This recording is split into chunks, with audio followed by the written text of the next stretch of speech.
नमस्कार, मैं हूं लक्ष्मी पांडे ढाना और आप देख रहे हैं खबर क्रांति न्यूज। मौजूद हैं इस वक्त हम सागर में। कल सागर में कांग्रेस के राष्ट्रीय अध्यक्ष मल्लिकार्जुन खड़गे जी का सागर आगमन हुआ। काफी औकात भरी कांग्रेस ने यहाँ पे तमाम नेता मंच पे मौजूद रहे। कुछ संकेत भी दिए गए हैं टिकट को, जिसमें सागर से सुनील जैन का नाम सर्वप्रथम आ रहा है। सोशल मीडिया पे भी चर्चा है, लोगों में चर्चा है, क्या सागर से सुनील जैन चुनाव मैदान में होंगे कांग्रेस पार्टी से। देवरी से पूर्व विधायक हैं और आपको बता दें वर्तमान में सागर विधायक शैलेंद्र जैन के भाई हैं। राजनीति क्या से क्या करवाती है, भाई भाई को बिछोड़ने का काम यानी करवाती है। दोनों भाई एक साथ हैं, लेकिन फिर भी हम देखेंगे कि क्या कहते हैं सुनील जैन जी कांग्रेस से। जी भाई साहब बहुत बहुत स्वागत करता हूं। जी। जो कल सागर में कांग्रेस के राष्ट्रीय अध्यक्ष माननीय मल्लिकार्जुन खड़गे जी, आदरणीय कमलनाथ जी, दिग्विजय सिंह जी और समस्त कांग्रेस के सीनियर लीडर्स मौजूद थे, उनकी उपस्थिति में जो कसडीवन मैदान में एक कांग्रेस का आगाज हुआ, एक बड़ी आम सभा हुई, जिसमें निश्चित रूप से उम्मीद से कहीं ज़्यादा लोग वहाँ पर उपस्थित थे। पन्ना, छतरपुर, टीकमगढ़, दमोह, फिर पूरा सागर जिला, इस तरह लगभग पूरा बुंदेलखंड सागर में उमड़ कर आ गया था और बहुत अच्छी बात वहाँ निकल कर आई। खड़गे जी ने स्वयं इस बात को भी कहा कि बार बार अगर इस बात का जिक्र होता है कि कांग्रेस ने 50 साल में क्या किया, तो उन बातों का जवाब सामने आया। जनता के बीच उन्होंने बताया कि सबसे बड़ी बात थी हमने लोकतंत्र की रक्षा की, हमने संविधान की रक्षा की। अगर ये नहीं किया होता तो भारतीय जनता पार्टी कहीं पैदा भी नहीं हो पाती। इस तरह की ऐसी राजनीति जो वर्तमान में भारतीय जनता पार्टी द्वारा, उनके मंत्रियों द्वारा की जा रही है, ये इतनी ओछी मानसिकता की राजनीति हुई, जिसमें अगर कभी कोई व्यक्ति उनके खिलाफ खड़े होकर बात कर देता है, कोई मीडिया वाले उनके खिलाफ समाचार दे देता है, तत्काल उन पर एक्शन होता है, झूठे एफआईआर दर्ज हो जाती हैं। तो इन सब चीज़ों को लेकर पूरी जनता देख रही है और तभी ये आज पूरे प्रदेश में एक नया वातावरण बना है जो कांग्रेस के पक्ष में दिख रहा है। वैसे अब राजनीति है, कई तरीके की बातचीत होती है। आपके भाई हैं सागर विधायक, जी लोगों में ये भी चर्चाएं रहती कि जब आपने महापौर का चुनाव लड़ा था जी आपकी यानी पत्नी जी ने, जी। उस टाइम पे शैलेंद्र जी ने आपका सपोर्ट किया था। नहीं, ऐसा नहीं है। वो चुनाव जो हुआ उसमें शैलेंद्र जी ने अपना कार्य किया, अपनी पार्टी का, उन्होंने भारतीय जनता पार्टी का कार्य किया और जो कांग्रेस ने मुझे मैंडेट दिया, चुनाव लड़ा और निश्चित रूप से पूरे कांग्रेस जनों में, पूरी कांग्रेस ने एकजुटता के साथ परिचय दिया। सारे लोग लगे और परिणाम सामने था। लेकिन किस तरह इस चुनाव में बूथ कैप्चरिंग हुई, किस तरह बहुत अनियमितताएं हुई, चुनाव के बीच में जब आचार संहिता लगी हो उस समय आप 14 करोड़ रुपए लोगों के खातों में डाल रहे हो, इससे उन्होंने मतदाताओं को प्रभावित किया। ये सब बहुत गलत था। इस तरह चुनाव जो है बहुत प्रभावित हुआ। रात को अगर 7 तारीख को नहीं, 6 तारीख को चुनाव था, 6 जुलाई, और 5 जुलाई की रात को सारी राशन की दुकानें एक साथ 10 बजे और 11 बजे, साढ़े 11 बजे खोली गई। वहाँ से राशन का वितरण और साथ में पैसे का वितरण हुआ। कई स्थानों पर हम लोग का मीडिया भी पहुँच गया था, पुलिस भी पहुँची थी, मीडिया पहुँची, मीडिया ने कवरेज भी किया, लोगों का आक्रोश भी था। लोग स्वयं कह रहे थे कि इनने रात को 11 बजे और साढ़े 11 बजे दुकानें खोलने का क्या औचित्य है? आप इतनी रात को पैसा ये वितरण कर रहे हैं अनाज का, ऐसा तो कभी नहीं होता।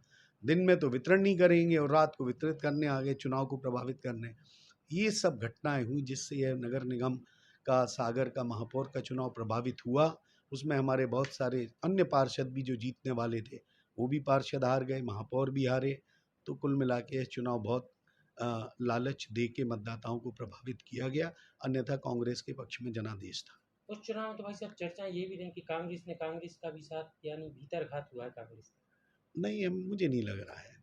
मुझे तो हम पूरी तरह संतुष्ट हैं। सारी कांग्रेस एकजुट थी, सारे कांग्रेस के नेता एकजुट थे, जनता कांग्रेस के साथ खड़ी थी। सागर के विकास की बात की जाए भाई साहब, भारतीय जनता पार्टी लगातार बोलती है हम विकास कर रहे हैं, लेकिन लगातार जब भी यानी बड़ी बड़ी सभाएं और आम सभाएं होती कांग्रेस की, तो होती क्या दिया है भारतीय जनता पार्टी ने, क्या कहना चाहिए। स्वयं जनता इस बात की गवाह है। आप पूरे शहर में, पूरे वार्डों में अंदर घुस के उन गलियों में जाकर तो देखें, सारी रोडें, सड़कें खुदी हुई हैं। पाइपलाइन डालने के नाम पर जो भ्रष्टाचार हुआ है वो सबके सामने। थोड़ी सी भी लोग अगर अपने वहाँ खुदाई कर रहे हैं, जेसीबी मशीन खुद देती है, पानी के फव्वारे छूटते हैं।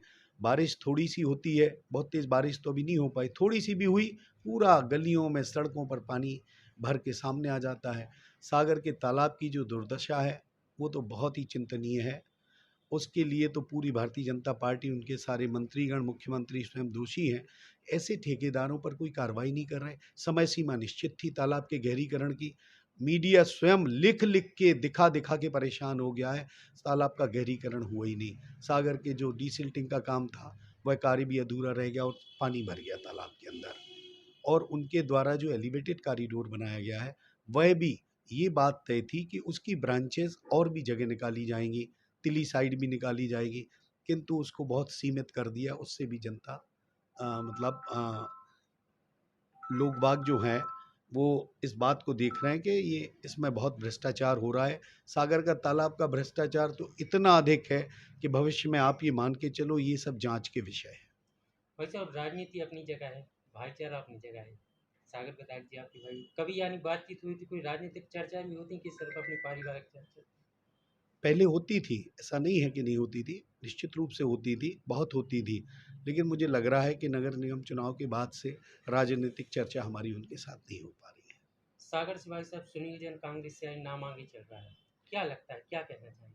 पार्टी इस बात पर ज़रूर विचार कर रही है। माननीय कमलनाथ जी इस बात पर कई बार हमसे चर्चा कर चुके हैं। मैंने हालांकि उनको ये बात कही थी कि हमारा पहला जो है प्राथमिकता वह देवरी है। चूँकि देवरी से मैं विधायक भी रहा हूँ, तो हमने बोला था, हमने कहा देवरी अगर आपको लग रहा है, चूँकि देवरी से कांग्रेस के सिटिंग एमएलए हैं, हालांकि सर्वे हो रहा है, सर्वे में अगर कहीं ऊंच नीच होती है तो देवरी भी हो सकता है, लेकिन सागर की प्राथमिकता उनकी निगाह में है कि नहीं, सागर से हम आपको टिकट देना चाहते हैं। यदि सागर से आपको टिकट मिल गया और भारतीय जनता पार्टी का शैलेंद्र जैन जी को देती, तो कहीं मन भी दिया, मतभेद तो नहीं होंगे दोनों भाइयों में? नहीं, अब देखो ऐसे तो हार होता ही जीत है के हार चुनाव। जीत होगी, और एक ये हाँ, मान के चलो कि एक भाई को खुशी हो रही है, एक भाई को थोड़ा बुरा, अब यानी चुनाव तो निश्चित रूप से लड़ा जाएगा और इस लोकतंत्र में तो ये होता ही है। कोई भी लड़ता है, कई परिवार, राजघराने भी होते हैं, बहुत तरह के। अभी भी कांग्रेस, भाजपा और भी पार्टियों में अगर आपस में लड़ते हैं, उनमें पहले भाईचारा भी रहते हैं। लेकिन अगर टिकट लड़ते हैं, आपस में मिल जाते हैं, तो फिर चुनाव तो लड़ना ही पड़ता है। तो देखेंगे अब क्या होता है। तो हमारी बातचीत हुई देवरी से पूर्व विधायक सुनील जैन जी। लगातार यानी नाम सामने आ रहा है कांग्रेस पार्टी से कि कौन यहाँ का विधायक हो, कांग्रेस से किसका नाम, तो सुनील जैन सबसे आगे चल रहा है। सोशल मीडिया की तरफ से ये बता रहे हैं, सोशल मीडिया पे नाम है सुनील जैन का, तमाम लोगों में चर्चा है। तो कहीं ऐसा ना हो कि सागर की राजनीति किस तरीके की करवट लेगी, क्या भाई भाई आमने सामने होंगे, ये हम आपको चुनावी हलचल में आएंगे पूरा यानी आपको वाकया दिखाएंगे कि आखिर क्या होगा चुनावी दंगल में, और कौन होगा कांग्रेस की पार्टी की तरफ से और कौन होगा भारतीय जनता पार्टी की तरफ से। लक्ष्मी पांडे राणा, खबर क्रांति न्यूज, सागर।